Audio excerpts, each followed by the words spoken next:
Assalamualaikum warahmatullahi wabarakatuh. Kembali lagi di channel Ruang Seram. Pada video kali ini kami akan menceritakan sebuah cerita yang kami angkat dari akun Twitter yang bernama Horor Psikologis.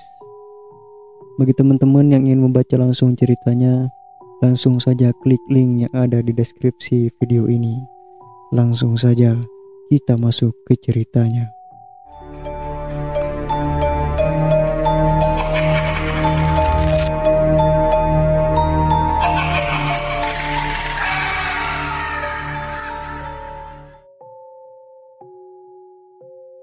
Romi dan Yuli, dua sejoli yang sedang dimabuk asmara, memutuskan untuk menghabiskan malam minggu mereka dengan menonton film di bioskop. Bioskop yang terletak di pusat kota itu selalu ramai di akhir pekan, apalagi dengan film terbaru yang sedang tayang. Mereka berdua sudah memesan tiket secara online, memastikan mereka mendapatkan tempat duduk yang nyaman untuk menikmati film bersama. Romi menjemput Yuli di rumahnya dengan sepeda motor kesayangannya. Yuli yang sudah siap dengan pakaian kasual dan riasan tipis menyambut Romi dengan senyuman manis. Mereka berdua naik motor. Yuli memeluk erat Romi dari belakang, menikmati angin malam yang sejuk menerpa wajah mereka. Sesampainya di bioskop, mereka segera menuju ke konter makanan untuk membeli popcorn dan minuman. Aroma popcorn yang baru matang menguar di udara, membuat perut mereka keroncongan.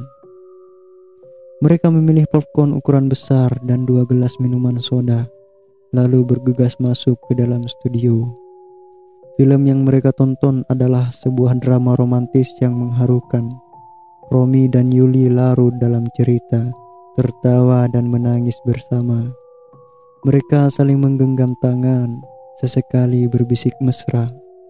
Namun suasana berubah drastis saat film selesai dan mereka mulai keluar dari gedung bioskop. Udara malam di jalanan yang dingin menusuk kulit, namun tidak sedingin hati Yuli yang terbakar amarah.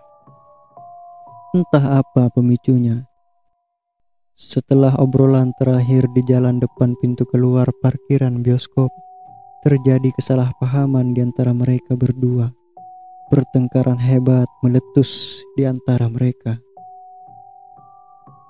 Di antara keheningan malam itu ada suara deru knalpot motor Romi. Kata-kata kasar dan tuduhan saling terlontar, melukai perasaan masing-masing. Aku gak tahan lagi sama sikapmu. Aku gak tahan lagi sama sikapmu, Romi. Turunkan aku sekarang juga. Teriak Yuli dengan suara bergetar. Air mata mengalir deras di pipinya. Romi yang juga terbawa emosi menghentikan motornya dengan kasar di pinggir jalan. Terserah. Turun sana kalau mau, balasnya dengan nada tinggi. Yuli turun dari motor dengan tergesa-gesa, lalu berlari menjauh tanpa menoleh ke belakang. Romi yang masih dikuasai amarah langsung tancap gas meninggalkan Yuli sendirian di tengah jalan yang sepi. Romi yang terbawa emosi langsung melanjutkan motornya dengan kencang, meninggalkan Yuli yang menangis tersendu-sendu di pinggir jalan. Suara isak tangis Yuli perlahan menghilang di kejauhan, tergantikan oleh deru mesin motor Romi yang semakin menjauh. Namun, beberapa menit kemudian, amarah Romi mulai mereda. Ia mulai menyesali tindakannya yang gegabah. Ia tidak seharusnya meninggalkan Yuli sendirian di tengah malam, apalagi di tempat yang sepi dan gelap. Romi menghentikan motornya di pinggir jalan, rasa bersalah mulai menggerogoti hatinya. Ia menoleh ke belakang, berharap Yuli masih ada di sana. Namun yang ia lihat hanyalah jalanan yang kosong dan gelap gulita. Yuli, maafkan aku, gumam Romi lirih. Penyesalan terpancar jelas di wajahnya. Romi memutar balik motornya, memutuskan untuk kembali menjemput Yuli. Ia melaju dengan perasaan cemas, berharap Yuli baik-baik saja. Namun, ketika ia sampai di tempat ia menurunkan Yuli, ia baru menyadari bahwa tempat itu sangat dekat dengan sebuah makam tua yang terkenal angker. Bulu kuduk Romi merinding. Ia merasakan hawa dingin yang menusuk tulang. Ia melihat sekeliling mencari sosok Yuli di antara bayang-bayang pepohonan yang menjulang tinggi. "Yuli, kamu di mana?" panggil Romi dengan suara bergetar. Tidak ada jawaban, hanya keheningan malam yang mencekam yang menyambutnya. Romi memberanikan diri melangkah mendekati gerbang makam. Jantungnya berdebar kencang. Rasa takut dan khawatir bercampur aduk dalam dirinya. Ia menyenari area sekitar dengan lampu motornya, berharap menemukan Yuli di sana. Tiba-tiba, matanya menangkap sosok perempuan yang berdiri di samping gerbang makam. Sosok itu mengenakan pakaian yang sama dengan yang dikenakan Yuli. Rambutnya terurai panjang diterpa angin malam. "Yuli!" seru Romi lega. Ia bergegas menghampiri sosok itu, namun langkahnya terhenti saat ia melihat wajahnya. Wajah itu pucat, matanya kosong tanpa ekspresi, dan bibirnya membiru. Sosok itu bukanlah Yuli yang ia kenal. Romi mundur beberapa langkah, tubuhnya gemetar ketakutan. Ia ingin berteriak, namun suaranya tercekat di tenggorokan. Sosok itu hanya diam, menatapnya dengan tatapan kosong. "Yuli, ini aku Romi," ucap Romi dengan suara bergetar, berharap sosok itu adalah Yuli yang sedang berpura-pura. Namun, sosok itu tetap diam, tidak bergerak sedikit pun. Romi memberanikan diri untuk mendekatinya lagi, kali ini dengan langkah pelan dan hati-hati. Saat ia sudah berada beberapa meter dari sosok itu, tiba-tiba sosok itu menoleh ke arahnya. Wajahnya yang pucat kini terlihat mengerikan, dengan mata yang melotot dan mulut yang terbuka lebar. Romi menjerit ketakutan dan berlari kembali ke motornya. Ia segera menyalakan mesin motor dan memacu gasnya sekencang mungkin, meninggalkan sosok mengerikan itu di belakangnya. Romi melajukan motornya dengan kecepatan tinggi, berusaha mengabaikan perasaan tidak nyaman yang semakin kuat mencengkramnya. Namun, semakin ia melaju, semakin ia merasakan hawa dingin yang menusuk tulang. Angin malam yang seharusnya menyegarkan, kini terasa seperti hembusan napas dari alam lain. Jantungnya berdebar kencang. Ia tidak berani menoleh ke belakang, takut melihat sosok mengerikan itu mengejarnya. Namun, ia merasakan ada yang aneh. Motornya terasa lebih berat dari biasanya, seolah-olah ada yang membonceng di belakangnya. Romi memberanikan diri untuk melihat ke kaca spion. Ia melihat sosok perempuan duduk di belakangnya.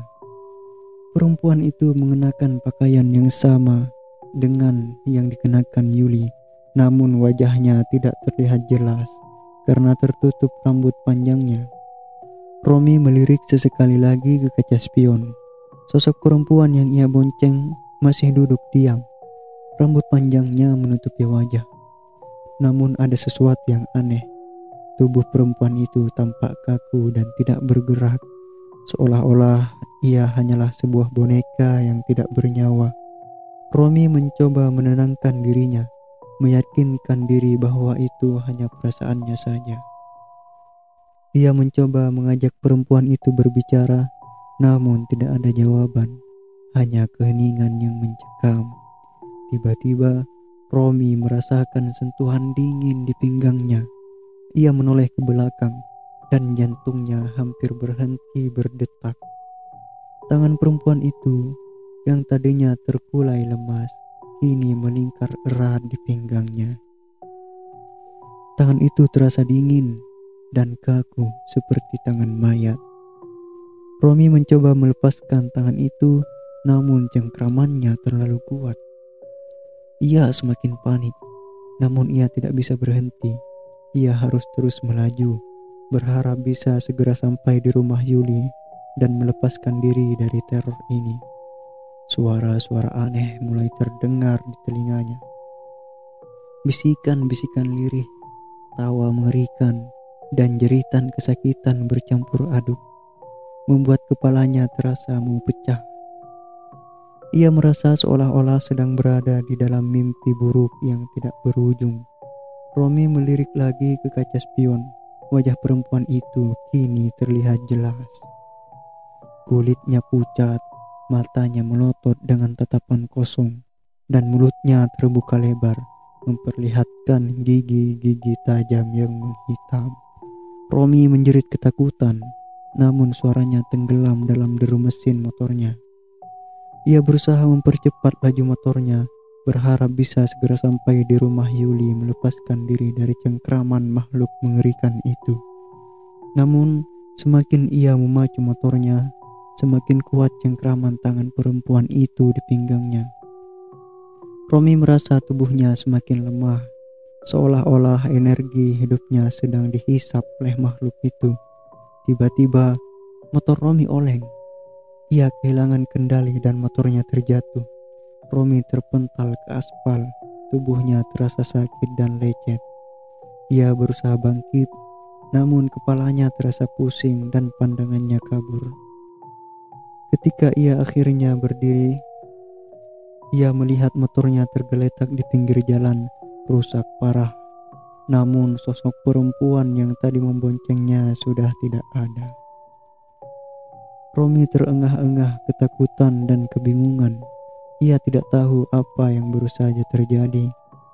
Namun ia tahu bahwa ia harus segera pergi dari tempat itu.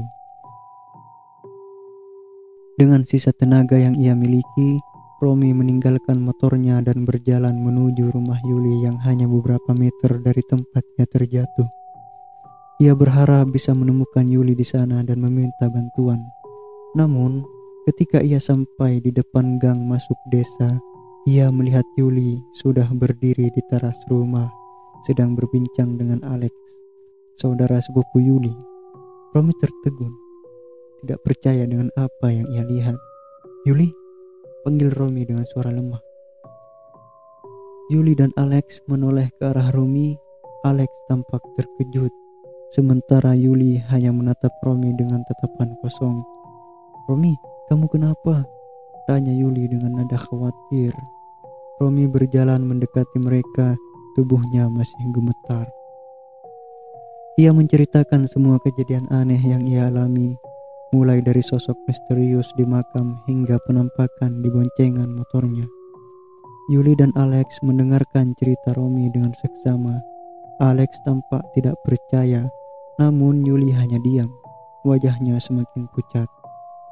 Setelah Romi selesai bercerita, Yuli akhirnya angkat bicara. Ia menjelaskan bahwa setelah Romi menurunkannya di pinggir jalan, ia merasa takut dan sendirian. Ia mencoba menghubungi Romi namun tidak diangkat. Akhirnya ia memutuskan untuk menghubungi Alex. Satu-satunya orang yang ia hubungi saat itu Alex. Alex menjemput Yuli dan mengantarnya pulang. Mereka tiba di rumah beberapa menit sebelum Romi datang. Romi merasa lega sekaligus malu. Ia menyadari bahwa ia telah melakukan kesalahan besar dengan meninggalkan Yuli sendirian di malam hari. Ia meminta maaf kepada Yuli dan Alex. Lalu ditemani Alex, dia mengambil sepeda motornya yang rusak dan dititipkan di rumah Yuli. Lalu pulang ke rumahnya, diantar Alex dengan perasaan yang masih campur aduk. Kejadian malam itu menjadi pelajaran berharga bagi Romi. Ia belajar untuk tidak mudah terpancing emosi dan selalu berpikir jernih sebelum bertindak. Ia juga belajar untuk menghargai perasaan orang lain, terutama orang yang ia cintai. Meskipun pengalaman itu sangat menakutkan, Romi bersyukur karena Yuli selamat dan tidak terjadi hal buruk kepadanya. Ia berjanji pada dirinya sendiri untuk tidak mengulangi kesalahan yang sama dan menjadi lebih baik di masa depan.